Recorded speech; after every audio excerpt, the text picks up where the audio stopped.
Hello students, आप सभी का स्वागत है आपके अपने यूट्यूब चैनल एक ही क्लासेस पर। प्यारे बच्चों, इससे लास्ट वीडियो में हमने आपको क्लास 12 का चैप्टर नंबर 5 सांतत्य तथा अवकलनीयता यानी अवकलन की एक्सरसाइज 5.1 से संबंधित एक बेसिक का वीडियो प्रोवाइड कर दिया था, जिसमें मैंने आपको लिमिट के बारे में समझाया था कि लिमिट क्या होती है और किस तरीके से ज्ञात करते हैं। ठीक है बच्चा, चलिए तो आज हम एक वीडियो और आपके लिए प्रोवाइड करेंगे।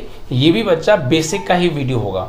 इस चैप्टर के अंदर थोड़ा बेसिक ज़्यादा है और जब तक आप बेसिक को नहीं समझेंगे तो एक्सरसाइज के क्वेश्चंस को नहीं समझ पाएंगे एक प्रॉपर तरीके से। ठीक है, तो आज एक वीडियो और आपके लिए बेसिक समझाने वाले हैं और इसके अंदर हम सततता के बारे में पढ़ेंगे, कंटिन्यूटी के बारे में पढ़ने वाले हैं। ठीक है, और कोई भी फंक्शन कब सतत होता है और कब असतत होता है ये भी हम यहाँ पे सीखेंगे बच्चा। ठीक है, तो वीडियो को लाइक शेयर करना यार मत भूलिएगा। और आपने अगर पिछला वीडियो नहीं देखा है तो यार पहले आप उस वीडियो को जाके जरूर देखिएगा, बिकॉज पहली एक्सरसाइज लिमिट के ऊपर ही डिपेंड है। ओके बच्चा, चलिए तो देखिए आज जो हम पढ़ेंगे वो सततता के बारे में पढ़ेंगे। ठीक है, सततता या हम कह सकते हैं सांतत्य। ठीक है, एक ही बात है बच्चा, जैसे हम कंटिन्यूटी के नाम से भी जानते हैं। क्या बोलते हैं इसे? कंटिन्यूटी। अब ये है क्या, थोड़ा सा इसके बारे में समझेंगे। ठीक है, उससे पहले एक चीज समझिए। देखिए बच्चा, अगर हमारे पास कोई फंक्शन है, जैसे मान लीजिए हमारा कोई फंक्शन है f(x), ठीक है, और इस फंक्शन f(x) की हम x बराबर a बिंदु, मान लीजिए कोई a बिंदु है, इस पर लिमिट निकालना चाहते हैं। इस फंक्शन f(x) की x बराबर a बिंदु पर हम अगर लिमिट निकालना चाहते हैं तो इसे लिमिट के रूप में लिखेंगे कैसे? सिंबल क्या होगा लिमिट के रूप में लिखने का? तो बच्चा ये सिंबल देखिए ऐसा होता है, इसको हम लिमिट के रूप में लिखेंगे limit x tending to a f(x). ये है बच्चा लिमिट का सिंबल और हम इस तरीके से इसको लिमिट के रूप में लिखेंगे। समझ में आया? अगर कोई फंक्शन f(x) है और उसकी किसी बिंदु पर, मान लीजिए a बिंदु पर, ठीक है, हम लिमिट निकालना चाहते हैं तो उसे लिमिट की फॉर्म में किस तरीके से लिखेंगे? Limit x tends to a f(x). ठीक है, और जब इसको सॉल्व करेंगे तो यहां से राइट हैंड में जो भी वैल्यू आएगी, जो भी वैल्यू निकल के आएगी, वो इस फंक्शन की x बराबर a पर लिमिट होगी बच्चा। इस फंक्शन की x बराबर a पर क्या होगी? लिमिट। समझ में आ रहा है ना?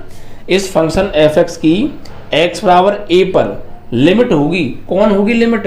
जो इसके बराबर में सॉल्व करके जो भी वैल्यू आएगी वो।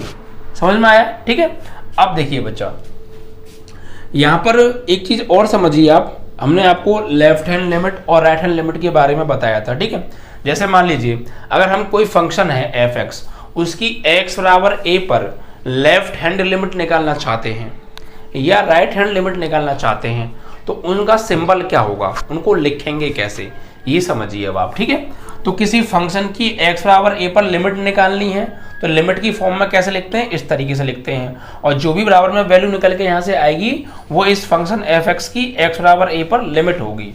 अब अगर हम लेफ्ट हैंड लिमिट निकालना चाहते हैं तो वो कैसे निकलेगी ये समझिए। ठीक है, तो यहाँ पर देखिए वाम पक्ष सीमा, जिसको हम लेफ्ट हैंड लिमिट के नाम से जानते हैं, जिसे हम LHS भी बोलते हैं बच्चा। ठीक है, तो यहाँ पर क्या करेंगे, मान लीजिए हमारे पास कोई फंक्शन है f(x) और इसकी x बराबर a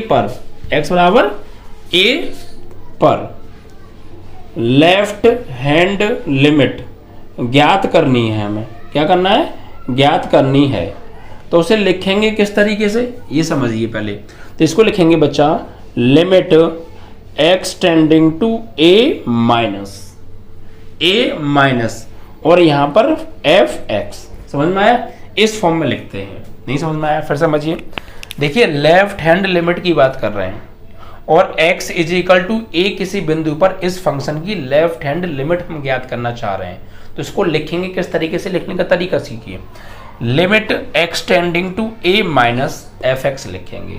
अब सर ये a माइनस क्यों आया है? तो इस माइनस का मतलब कुछ और नहीं है, ये माइनस सिर्फ यहाँ पर ये बता रहा है कि हम x बराबर a की ओर आ रहे हैं लेफ्ट साइड से। ठीक है भाई, हम x is equal to a पर निकालना चाहते हैं, x is equal to a पर, तो हम लेफ्ट से जाएंगे x is equal to a के पास और राइट से भी जाएंगे।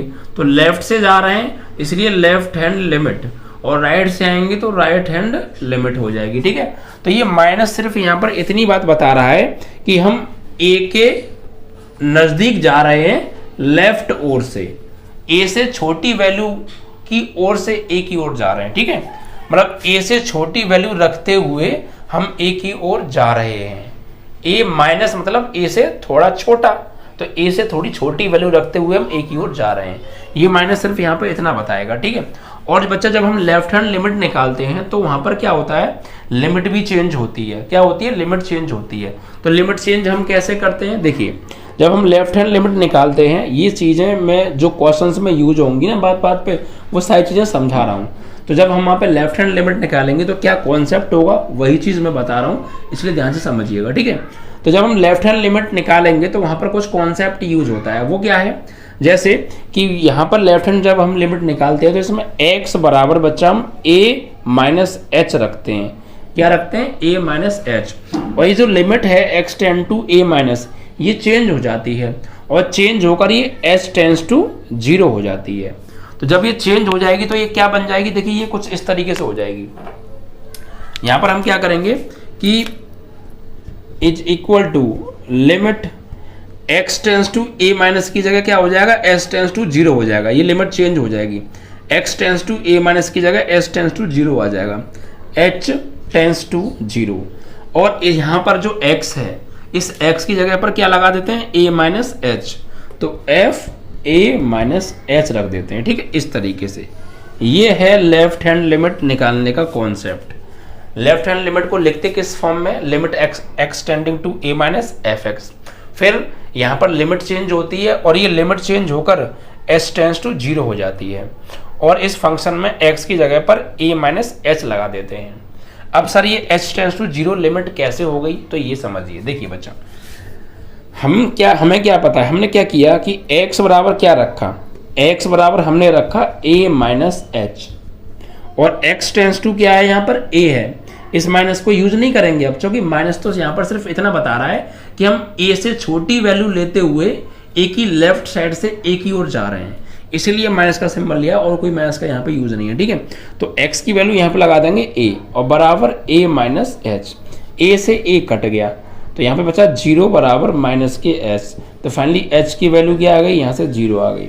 तो इस तरीके से आपकी ये लिमिट जो है s टेंस टू 0 हो जाती है और x की जगह पर a माइनस एच रख देते हैं। ठीक है बच्चा, समझ में आया। तो ये लेफ्ट हैंड लिमिट का कॉन्सेप्ट था। ऐसे ही अगर हम किसी फंक्शन f(x) की x बराबर a बिंदु पर राइट हैंड लिमिट निकालते हैं तो उसका कॉन्सेप्ट क्या है, अब इसको समझ लीजिए। ठीक है, राइट हैंड लिमिट के लिए दाएं पक्ष सीमा, जैसे हम RHL राइट हैंड लिमिट के नाम से जानते हैं। अब जैसे मान लीजिए मेरे पास कोई फंक्शन है f(x) और इसकी x बराबर a पर मैं RHL यानी राइट हैंड लिमिट निकालना चाहता हूं, तो उसको लिखने का कॉन्सेप्ट क्या होगा, राइट हैंड लिमिट को लिखने का सिंबल क्या होगा, तो ये होगा बच्चा, देखिए limit x tending to a plus और f(x). अब सर ये क्या है, लेफ्ट हैंड लिमिट में तो लिखा था हमने a माइनस, और जब हम राइट हैंड लिमिट निकालेंगे तो यहाँ पे लिखेंगे a प्लस। अब ये a प्लस का मतलब क्या है, a प्लस का मतलब ये है बच्चा कि हम x इजिकल टू a पर लिमिट निकाल रहे हैं, तो हम a की ओर राइट साइड से आ रहे हैं और a से बड़ी वैल्यू की तरफ से हम a की ओर बढ़ रहे हैं। ठीक है, मतलब a की बड़ी वैल्यू की साइड से हम वैल्यू रखते हुए आ रहे हैं और a की तरफ आ रहे हैं। यहाँ पर क्या था, माइनस का मतलब कि a से छोटी वैल्यू रखते हुए हम a की ओर आ रहे हैं, यहाँ a से बड़ी वैल्यू रखते हुए हम a की ओर आ रहे हैं, इसीलिए यहाँ पर प्लस का यूज होगा। a प्लस का मतलब होता है a से थोड़ा बड़ा, यानी a से बड़ी वैल्यू रखते हुए हम a की तरफ आ रहे हैं, तो a प्लस। सिर्फ यहाँ प्लस का मतलब इतना है कि हम यहाँ पर जो a की x की जो वैल्यू है वो a से बड़ी ले रहे हैं थोड़ी सी। ठीक है, a से बड़ी वैल्यू रखते हुए a की ओर आ रहे हैं। ठीक है, a प्लस मीन्स a से थोड़ा बड़ा और a माइनस मीन्स a से थोड़ा छोटा। समझ में आया। तो अब यहाँ पर भी बच्चा इसी तरीके से लिमिट चेंज होती है। तो यहाँ का कॉन्सेप्ट क्या है, जब यहाँ लिमिट हम चेंज करते हैं तो x बराबर a प्लस एच रखते हैं। क्यों, क्योंकि यहाँ प्लस आ रहा है, यहाँ माइनस आ रहा था तो हमने a माइनस एच रखा था। ठीक है, और s टेंस टू 0 ही होता है, s टेंस टू 0 ही होता है। ये 0 कैसे होता है मैं आपको यहाँ समझा चुका हूँ, यहाँ भी समझा दूंगा। अब जब ये चेंजेस हम इसमें करेंगे तो होगा क्या, देखो limit x tends to a plus की जगह तो हो जाएगी s टेंस टू 0 और f x की जगह क्या रखेंगे a प्लस h, ठीक है। अभी s टेंस टू 0 कैसे हो गया, तो वही कॉन्सेप्ट है कि x बराबर हमने a प्लस h रखा, x की वैल्यू a है तो a प्लस h, फाइनली ये कट गया तो h की वैल्यू क्या आ गई 0, x की वैल्यू a कैसे, देखो x टेंस टू a है, इट मींस दैट कि x की जगह a रख रहे हैं तो इससे कट जाएगा तो फाइनली h की वैल्यू क्या हो जाएगी 0 हो जाएगी, ठीक है। तो आपकी जो लिमिट है चेंज होकर वो क्या हो जाती है, राइट हैंड लिमिट में s टेंस टू 0 हो जाती है और फंक्शन में x की जगह पर a प्लस h रखते हैं, ठीक है बच्चा, a प्लस h, यानी जिस बिंदु पर हम राइट हैंड लिमिट निकाल रहे हैं वो बिंदु प्लस h। ऐसी लेफ्ट हैंड लिमिट में जिस बिंदु पर हम लिमिट निकाल रहे हैं, हम किस पर लिमिट निकाल रहे थे, a पर निकाल रहे थे तो a माइनस h, और अगर 5 पर निकालते तो 5 प्लस h, 2 पर निकालते तो 2 प्लस h, समझ में आया कैसे, देखो ऐसे। तो ये कॉन्सेप्ट है लेफ्ट हैंड और राइट हैंड लिमिट के। एक देखो एग्जांपल समझ लीजिए, जैसे मान लीजिए मैं लेफ्ट हैंड लिमिट निकालना चाहता हूँ x इज इक्वल टू 2 पर, तो क्या लिखूंगा, limit x tending to 2 minus. अब ये 2 क्यों आ गया, क्योंकि यहाँ पर हम a पर निकाल रहे थे तो a माइनस था, अगर सवाल में 2 पर कहे तो 2 माइनस होगा, 3 पर कहे तो 3 माइनस होगा, 4 पर कहे तो 4 माइनस होगा, ठीक है। और यहाँ पर फंक्शन fx तो चेंज होके क्या हो जाएगी, लिमिट s टेंडिंग टू 0 हो जाएगी और फंक्शन में x की जगह 2 माइनस s रखेंगे, फिर समझ में आया। ऐसे ही RHL के लिए limit x tending to 2 plus होगा और fx, और लिमिट चेंज होके वही s टेंडिंग टू 0 हो जाएगी और f x की जगह पर रखेंगे 2 प्लस h, कितना 2 प्लस h, ठीक है। ये राइट हैंड लिमिट निकालने का कॉन्सेप्ट है। तो आई होप कि आपको ये समझ में आ गया होगा, ठीक है। तो किस तरीके से किसी फंक्शन की किसी पॉइंट पर लेफ्ट हैंड और राइट हैंड लिमिट निकालते हैं तो उसको किस सिंबल में लिखते हैं वो आपको समझ में आ गया होगा, और वहाँ पर क्या क्या चेंजेस होते हैं, लिमिट चेंज होती है, फंक्शन में x की जगह पर a माइनस एच और a प्लस एच रखते हैं, वो सारा कॉन्सेप्ट आई होप कि आपको क्लियर हो गया होगा बच्चा, ठीक है। चलिए तो इतना क्लियर हो गया अब आपको, चलिए तो लेफ्ट हैंड लिमिट और राइट हैंड लिमिट का कॉन्सेप्ट आपको क्लियर हो गया। अब देखिए बच्चा सततता की और असतता की थोड़ी सी बात करें हम, सततता और असततता। एक तो ये कॉन्सेप्ट है, या एक और तरीके से आप समझिए, सिंपल तरीका समझाऊंगा बहुत, आपको तुरंत समझ में आ जाएगा क्या है सतत और क्या है असतत, ठीक है। क्या है कंटिन्यूटी एंड डिसकंटिन्यूटी, आप 2 मिनट में समझ जाएंगे। मैं आपको ग्राफ के कॉन्सेप्ट से समझाने जा रहा हूं, ठीक है, ध्यान से समझिएगा। सतत क्या है, कंटिन्यूटी क्या है और असतत क्या है, डिसकंटिन्यूटी क्या है, समझिए। जैसे मान लीजिए मेरे पास कोई फंक्शन है fx, ठीक है, और इस फंक्शन का बच्चा मैंने ग्राफ खींचा, क्या खींचा, एक ग्राफ खींचा। सपोज ये आपका एक्स वाई प्लेन है, यू नो, ये एक्स पॉजिटिव होता है, ये एक्स पॉजिटिव होता है, ये एक्स नेगेटिव होता है, ये वाई पॉजिटिव होता है और ये वाई नेगेटिव होता है। तो मान लीजिए मेरे पास एक y बराबर fx कोई ग्राफ है, y बराबर fx क्या है, कोई ग्राफ है, और मैं इसका ग्राफ खींचना चाहता हूँ एक्स वाई प्लेन पर। ये फंक्शन है y बराबर fx, एक फंक्शन है और इस फंक्शन का मैं इस प्लेन पर ग्राफ खींचना चाहता हूं। तो कैसे खींचा, सपोज मान लीजिए मान के चल रहा है, ठीक है, मान इसका ग्राफ कुछ इस तरीके से, देखो ऐसे ध्यान दीजिएगा, मान लीजिए इसका फंक्शन का ग्राफ कुछ इस तरीके से है, ये है y बराबर fx, ये कोई फंक्शन है और इसका ग्राफ मैंने ये खींचा। तो आपने यहाँ पे एक चीज पे गौर दिया, मैंने यहाँ से ग्राफ खींचना स्टार्ट किया और यूं खींचते खींचते गया और यहाँ पे आके एंड हो गया। तो क्या इस ग्राफ को खींचते समय कहीं मैंने बीच में ये मार्कर उठाया था क्या, ये पेन मैंने उठाया था क्या, नहीं उठाया भाई। इस ग्राफ को मैंने यहाँ से स्टार्ट किया और मैं खींचते खींचते ऐसे करके यूं बढ़ता गया और यहाँ पे आके मैंने एंड कर दिया। तो क्या बीच में मैंने कहीं भी पेन उठाया क्या, नहीं उठाया ना। पूरा ग्राफ ड्रॉ करते समय मैंने पेन को नहीं उठाया, कंटिन्यूअस में पेन को घुमाता गया और ग्राफ बन गया। तो इसी को बोलते हैं बच्चा सतत, कंटिन्यूअस। यानी किसी भी ग्राफ को खींचें या कोई भी काम करें तो हम लगातार कर रहे हैं, बीच में हमने कहीं भी रोका नहीं, काटा नहीं, कुछ नहीं किया। तो ये मतलब कंटिन्यूअस है, ये सतत है।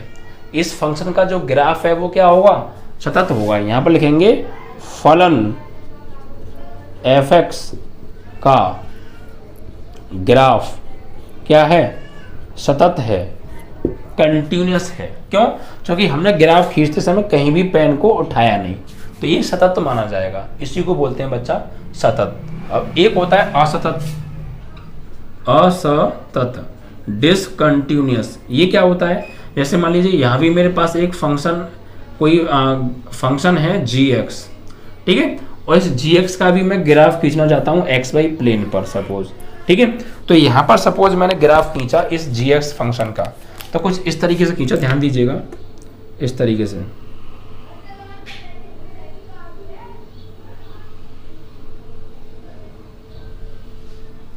तो यहाँ पर देखिए, यहाँ पर क्या पंगा हुआ, यानी कि मैंने यहाँ से ग्राफ स्टार्ट किया खींचना, तो फिर यहाँ पर आकर ये ग्राफ टूट गया। देखो सपोज कि मान लीजिए x = -a पर ये ग्राफ टूट गया, और फिर ये दोबारा से यहाँ से स्टार्ट हुआ है, और फिर यहाँ पे मान लीजिए यहाँ पे आके फिर से ये टूट गया। ग्राफ टूटा या नहीं टूटा? यहाँ पे देखो आगे ग्राफ, सपोज ये x = b पर ये टूट गया।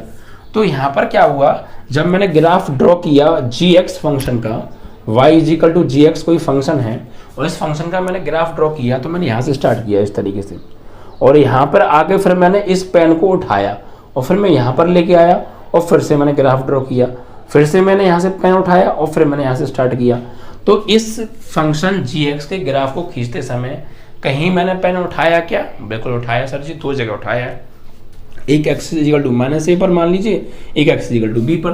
तो यहाँ पर इस फंक्शन का जो ग्राफ है वो सतत नहीं है। सतत तब होता जब मैं ग्राफ खींचते समय कहीं भी पेन उठाता नहीं, कंटिन्यूस ग्राफ खींचता जाता। बट मुझे ग्राफ खींचते समय मैं दो जगह पेन को उठाया, दो जगह के अगर आपने एक भी जगह पेन को उठा दिया, इसका मतलब ये हो गया कि यहाँ पर ग्राफ डिसकंटिन्यूस हो गया, ग्राफ टूट गया, ग्राफ ब्रेक हो गया। इसका मतलब ये है कि जो फलन है आपका y = gx का जो ग्राफ है वो कैसा है?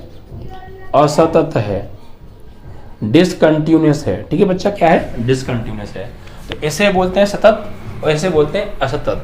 जब किसी फंक्शन का ग्राफ खींचते समय हमारा पेन कहीं भी ना उठे, ठीक है, तो उसे बोलते हैं हम उस फंक्शन का ग्राफ सतत है, और उठ जाए एक जगह भी गलती से तो वो असतत माना जाता है। समझ में आया सतत क्या होता है और असतत क्या होता है? आई होप कि आपको समझ में आ गया होगा। ठीक है बच्चा, चलिए तो चीज़ों को बस जो समझाने का मैं कोशिश कर रहा हूँ आपको, उसको थोड़ा सा समझने की कोशिश कीजिएगा। ठीक है, सारी चीज़ें आपको बहुत अच्छे से क्लियर होती जाएंगी, बिल्कुल भी फिक्र करने की ज़रूरत नहीं है। ठीक है, तो ये तो हमने ग्राफ द्वारा समझ लिया। ठीक है, कैसे समझा? बाई ग्राफ कि कब फंक्शन सतत होता है और कब फंक्शन असतत होता है। अगर वो ये कहें कि भाई ग्राफ द्वारा नहीं, हमें तो लेफ्ट हैंड लिमिट और राइट हैंड लिमिट के कॉन्सेप्ट से सीखना है कि किसी फंक्शन, कोई फंक्शन कब सतत होगा और कब असतत होगा, तो लेफ्ट हैंड लिमिट और राइट हैंड लिमिट के कॉन्सेप्ट से भी आप समझ लीजिए। ठीक है, और ये कॉन्सेप्ट बहुत ज़्यादा यूज होगा, इसलिए बता रहा हूँ, ध्यान से समझिएगा। देखिए बच्चा, जैसे मान लीजिए, माना एक हमारे पास फंक्शन है f(x) और इसकी x = a पर हमें ये चेक करना है कि ये फंक्शन सतत होगा या असतत होगा। तो उसके लिए हमें क्या करना पड़ेगा बच्चा? हमें इस फंक्शन की लेफ्ट हैंड लिमिट निकालनी पड़ेगी, जो मैंने आपको पीछे भी समझाया था, और राइट हैंड लिमिट निकालनी पड़ेगी, और एक तीसरी चीज़ और निकालनी पड़ेगी, इस फंक्शन की वैल्यू एट x = a, यानी जिस बिंदु पर आप फंक्शन की लेफ्ट हैंड लिमिट और राइट हैंड लिमिट चेक कर रहे हैं, उसी फंक्शन, उसी पॉइंट पर उस फंक्शन की वैल्यू और निकालनी पड़ेगी। ठीक है बच्चा, देखिए, माना एक f(x) क्या है? फंक्शन है, और x = a पर हम क्या करेंगे? हम इसकी सततता और असततता की जांच करना चाह रहे हैं। तो हम क्या करेंगे बच्चा? सबसे पहले इसकी लेफ्ट हैंड लिमिट निकालेंगे। क्या निकालेंगे? लेफ्ट हैंड लिमिट, यानी लिमिट एक्सटेंडिंग टू a- और f(x) निकालेंगे। ठीक है, और उसके बाद फिर हम निकालेंगे इसकी right hand limit. Right hand limit यानी राइट हैंड लिमिट कैसे लिखते हैं? लिमिट एक्सटेंडिंग टू a+ और f(x), और इस फंक्शन की x = a पर वैल्यू निकालेंगे, यानी फलन का x = a पर मान निकालेंगे। तो कैसे निकालेंगे? इस फलन में x की जगह a लगा देंगे, जहां जहां x आ रहा है, तो वो x = a पर फलन का मान होगा f(a). ठीक है, अगर आपको लेफ्ट हैंड लिमिट और राइट हैंड लिमिट के कॉन्सेप्ट से कोई फंक्शन सतत है या असतत है, इसकी जांच करनी है तो आपको 3 काम करने पड़ेंगे। बार मैं बोल रहा हूँ क्या क्या। एक तो आपको उस फंक्शन की उस बिंदु पर लेफ्ट हैंड लिमिट निकालनी पड़ेगी, फिर उसी बिंदु पर राइट हैंड लिमिट निकालनी पड़ेगी, और उसी बिंदु पर उस फंक्शन का मान निकालना पड़ेगा। यदि आपकी x इज इक्वल टू ए पर left hand limit, right hand limit और फलन का मान, अगर ये तीनों बराबर आ रहे हैं, अगर ये तीनों बच्चा बराबर आ रहे हैं, यानी x इज इक्वल टू ए पर या किसी भी बिंदु पर आप फंक्शन को सतत या असतत चेक कर रहे हैं, तो आप उस बिंदु पर उस फंक्शन की लेफ्ट हैंड लिमिट निकालोगे, राइट हैंड लिमिट निकालोगे और फंक्शन का मान निकालोगे। अगर ये तीनों बराबर आ जाते हैं तो यहाँ पर बच्चा फलन आपका सतत होगा। ठीक है, तो फलन सतत होगा या सातत्य होगा या कंटिन्यूअस होगा। ठीक है बच्चा, समझ में आया? इसको आप ऐसे लिख दो या ये भी लिख सकते हैं। लेफ्ट हैंड लिमिट का मतलब क्या होता है? ये होता है limit x tending to a minus f x, और राइट हैंड लिमिट का मतलब ये होता है limit x tending to a plus f x, और फंक्शन की वैल्यू मतलब होता है, मतलब आप इसे हिंदी में सकते हैं फलन का मान। अगर ये तीनों चीजें बराबर आएंगी तो हम कह देंगे कि भैया फंक्शन आपका क्या है? कंटिन्यूअस है। ठीक है, अब ये तो हो गई कंटिन्यूअस की बात, यानी सतत के लिए। सतत के लिए फलन सतत के लिए हमने ये किया है। कोई भी फंक्शन सतत कब होगा? जब उस पॉइंट पर उस फंक्शन की left hand limit, right hand limit और फंक्शन की वैल्यू आपस में तीनों बराबर होंगी, तो हम कह देंगे कि ये फलन सतत है। अगर इन तीनों में से कोई एक भी बराबर नहीं है, यानी कि हमने लेफ्ट हैंड लिमिट निकाली, राइट हैंड निकाली, दोनों बराबर हैं, बट फंक्शन का मान उस बिंदु पर इनके समान नहीं आ रहा है, या फिर इन तीनों में से कोई एक भी आपस में बराबर नहीं आ रहा है, तो उस स्थिति में हम ये कहते हैं कि फलन सतत नहीं है, असतत है। ठीक है बच्चा, तो यहां पर मैं लिख देता हूं असतत के लिए। असतत के लिए क्या होगा? यानी अगर हमारे पास कोई फंक्शन है एफ एक्स और x बराबर a पर हम ये जांच कर रहे हैं कि ये सतत होगा या असतत होगा, तो असतत किस केस में होगा? यदि आपकी left hand limit, right hand limit और फंक्शन की वैल्यू ये आपस में बराबर नहीं है, ये आपस में बराबर नहीं है, तो फलन एफ एक्स असतत होगा। क्या होगा? असतत होगा। ठीक है बच्चा, यानी जरूरी नहीं है कि तीनों ही बराबर ना आए, तीनों बराबर नहीं आ रहे तब भी असतत है, और इन तीनों में से कोई एक भी बराबर नहीं आ रहा तब भी असतत ही माना जाएगा। जैसे मान लीजिए कि पहला, अगर मान लीजिए आपकी लेफ्ट हैंड लिमिट और राइट हैंड लिमिट तो बच्चा बराबर आ रही है, बट फंक्शन की वैल्यू बराबर नहीं है, तब भी क्या होगा? असतत होगा। या ये भी हो सकता है कि लेफ्ट हैंड लिमिट और राइट हैंड लिमिट ही बराबर नहीं है। जब ये दोनों ही बराबर नहीं है तो आपको फंक्शन की वैल्यू निकालने की जरूरत है ही नहीं। समझ में आया? जब आपकी लेफ्ट हैंड लिमिट और राइट हैंड लिमिट ये दोनों ही बराबर नहीं आ रही हैं तो फिर आपको फंक्शन की वैल्यू निकालने की जरूरत है ही नहीं, क्योंकि अगर वो बराबर आ भी जाएगी तो ये दोनों बराबर नहीं है, और मैंने आपको क्या बताया? तीनों में से कोई एक भी बराबर नहीं है तो फलन सतत नहीं होता है। तो यहां पर भी लिखेंगे फलन असतत असतत होगा। फलन क्या होगा आपका? असतत होगा। ठीक है बच्चा, तो इस तरीके से कोई भी फंक्शन सतत होगा या असतत होगा वो जांच करेंगे। आप लेफ्ट हैंड लिमिट निकालो, राइट हैंड लिमिट निकालो और फंक्शन की वैल्यू निकालो, तीनों बराबर, फंक्शन सतत है, तीनों में से कोई एक भी बराबर नहीं है तो फलन असतत माना जाएगा। Is that clear? चीजें समझ में आ रही हैं आपको? चलिए, तो ये चीज आपको आई होप की क्लियर हो गया होगा, किस तरीके से हमें फलन सतत दिखाना है और किस तरीके से हमें फलन को असतत दिखाना है बच्चा। ठीक है, चलिए अब एक चीज और समझ लीजिए बच्चा, थोड़ा सा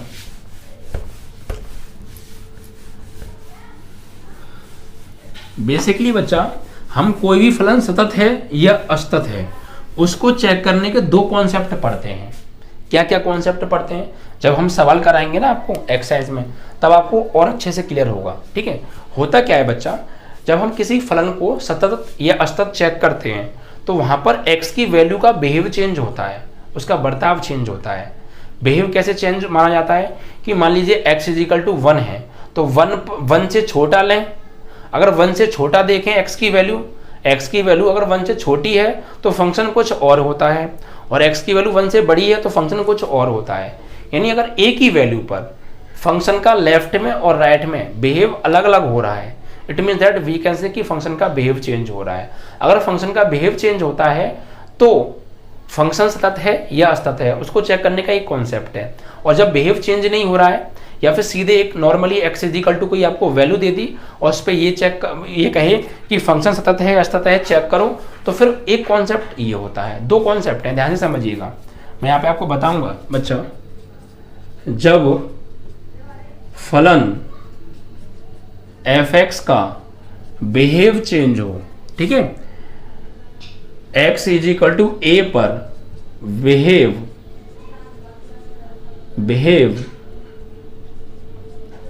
चेंज हो। अभी बिहेव चेंज कैसे होता है ये जब मैं आपको क्वेश्चन कराऊंगा ना तब क्लियर होगा। और मैं आपको थोड़ा सा भी एक्सप्लेन भी किया था। जैसे मान लीजिए, मैं आपको थोड़ा सा यहाँ समझा देता हूँ। जैसे मान लीजिए कोई फंक्शन है f(x), ठीक है, और यहाँ पर बच्चा, यहाँ पर देखिए, जैसे मान लीजिए x² + 5, ये जब x की वैल्यू बड़ी या बराबर है a के तब लेंगे। और एक फंक्शन और दे रखा है x + 3, जब x की वैल्यू छोटी होगी a से, ये तब लेंगे।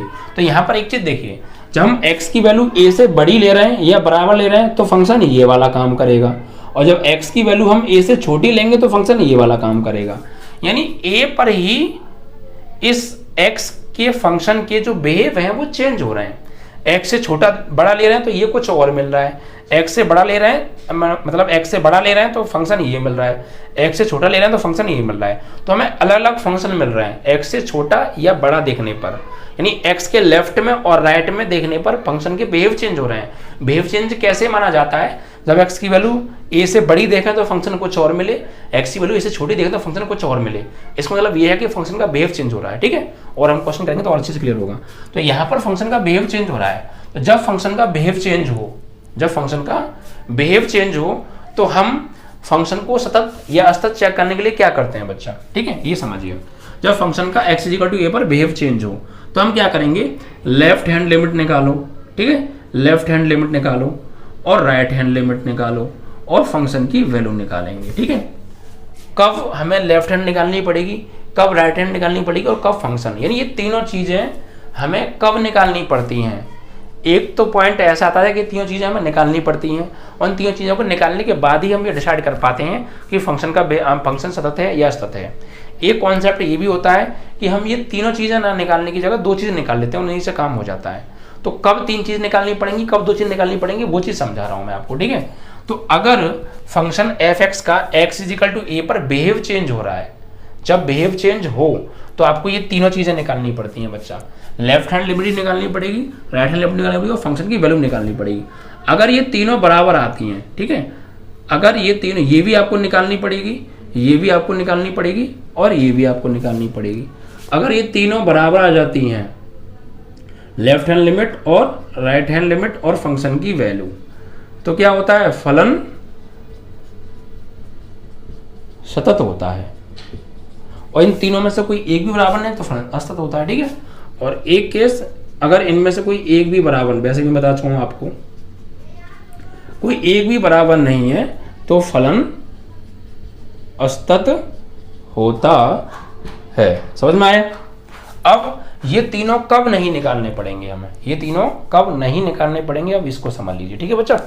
जब फंक्शन का बिहेव चेंज ना हो रहा हो तो हम अब ये कैसे पहचानेंगे कि फंक्शन का बिहेव चेंज हो रहा है या नहीं हो रहा है। तो मैंने आपको यहाँ बता दिया, x की वैल्यू अगर a से बड़ी ले रहे हैं तो कुछ और फंक्शन है, x की वैल्यू a से छोटी देख रहे हैं तो फंक्शन कुछ और है। इसका मतलब ये हो गया कि फंक्शन से x की वैल्यू छोटी है तो फंक्शन कुछ और आ रहा है और बड़ी है तो कुछ और आ रहा है। यानी x के लेफ्ट में और राइट में अलग अलग बिहेव हो रहा है, बिहेव चेंज हो रहा है मतलब फिर यहाँ पर, ठीक है।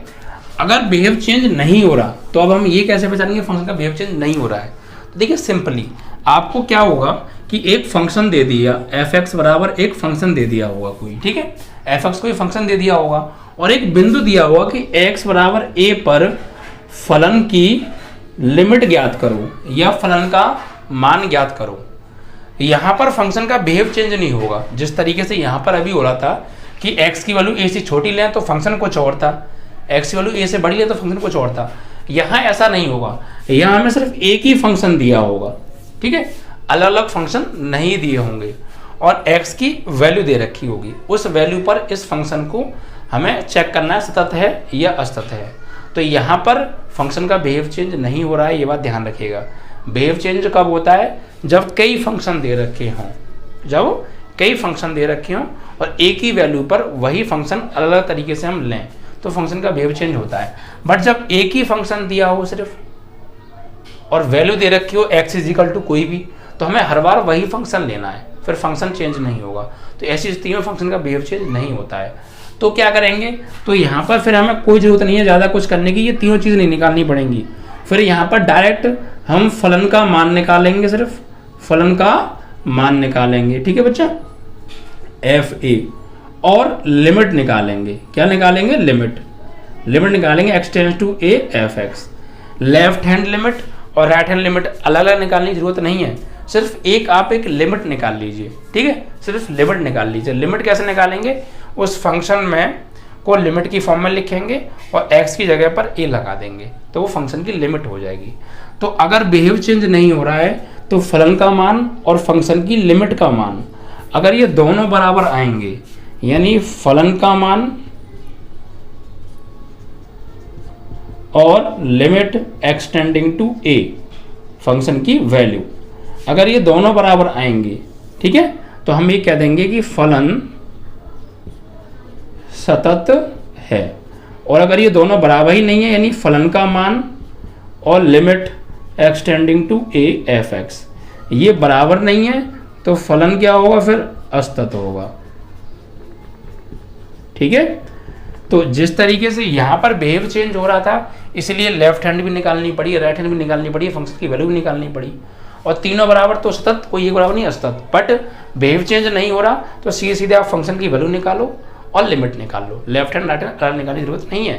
अगर वो दोनों बराबर तो सतत, बराबर नहीं तो असतत हो जाएगा, ठीक है बच्चा। ये था कॉन्सेप्ट है आपका।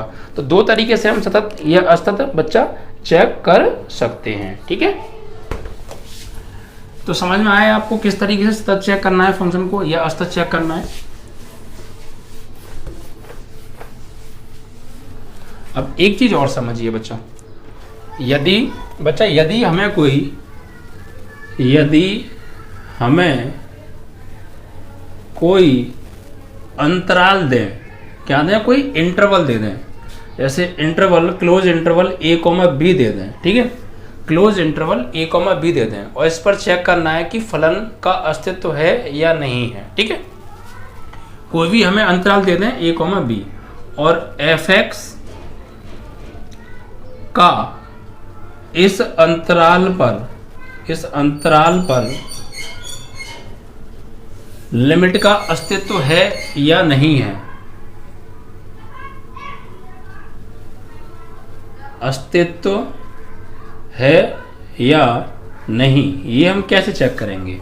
तो बच्चा किसी भी अंतराल पर फंक्शन की लिमिट का अस्तित्व है या नहीं, उसको चेक करने के लिए क्या करना पड़ता है कि बच्चा हम फंक्शन जो होता है, फंक्शन की जो वैल्यू है वो इस a बिंदु पर और इस b बिंदु पर, अगर a बिंदु और b बिंदु पर फलन की लिमिट का अस्तित्व है तो इसके बीच के प्रत्येक बिंदु पर भी फलन की जो लिमिट का अस्तित्व होगा, ठीक है। अगर आपको क्लोज इंटरवल दे रखा है तो अगर इस पर फलन की लिमिट का अस्तित्व है और इस पर भी फलन का लिमिट का अस्तित्व है तो इसके बीच के प्रत्येक बिंदु पर भी लिमिट का अस्तित्व होगा ही होगा, ठीक है बच्चा।